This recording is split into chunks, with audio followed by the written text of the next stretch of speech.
ముచ్చటెరకనా తెలంగాణ పౌరుడు తమిళనాడు పౌరుణ్ణి నిగ్గా చేసుకున్నాడు. ఏం మాట్లాడుతున్నావురా? నరాలు కట్ అయిపోయింది. లగ్గం పెట్టుకున్నాడు. ఈ ముచ్చటెరకనా ఏ ముద్దలెరకనే మచాయిస్తరి.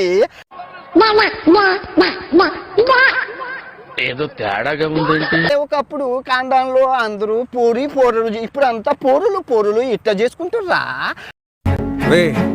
అని ఎవరికైనా చూపించండి రా, వదిలేయకండి రా బాబు. అలాగా కూర్చోబెట్టి చెప్పండి రా. నీ హస్బెండ్ పేరు షెరీనా? కర్రీ షెరీలక ఉన్నట్లే మస్తు చెప్పు. అరే ఇప్పుడే వీడియోలో ఇన్స్టాగ్రామ్ లో చూసినా అబ్బా ఎవడు వాడుతుర్రా? నువ్వు వాడుతావా అని పెనిమిటి వాడుతురా? ఈ టైంలో నన్ను ఇరిటేట్ చేయకు. ఏ ముచ్చటరికనే ముద్దలరికనే మచాయిస్తుంది. అరే ఏంట్రా ఇది? పోరిని చేసుకున్నాం అనుకో, ముద్దులుంటాయి, గుద్దులుంటాయి, అన్నీ ఉంటాయి. అంటే ఇచ్చుడు పుచ్చుకున్నది ఉంటది కదా.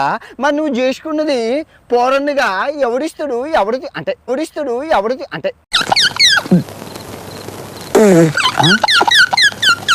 ఎలా చేస్తా సంసారం ఎలా సాగుతుంది? అరే మీ అమ్మ నాన్నల గిషువంటి ఎపర్తెపరని ఎలా ఒప్పుకున్నారా? ఏంటి బ్రో అంత మాట ఇదా చక్కగా అమ్మాయిని చేసుకోకుండా ఇటు గిషువంటి చేసుకున్నావేందిరా? అంటే అది రామ్ ఏం తేడాగానో ఏంది? అంతేగా ఏమిరా ఇటు నేనంతా ఆటగాళ్ళు తయారు చేస్తుంటే మీరేంట్రా చెక్కగాలు అవుతారు.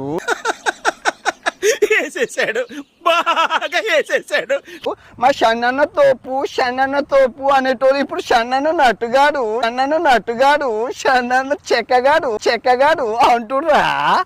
అంటే అన్నాడు గాని ఆ ఊహ ఎంత బాగుందో. ఇటువంటి పత్తి పనులు, లంగకోరు పనులు, లత్కోరు పనులు చేయడానికి పోయినా బండి వేసుకొని విదేశాలు. కచరా నా కొడక, లోఫర్ నా కొడక, లుచ్చా నా కొడక, సిగ్గులేదురా నీకు? ఊరందరికీ నీతులు చెప్తావు, నువ్వు తప్పులు చేస్తావు. నిమ్మకాయ నల్ల నిమ్మకాయ గుద్ద మంచిది అవుతుంది నీకు.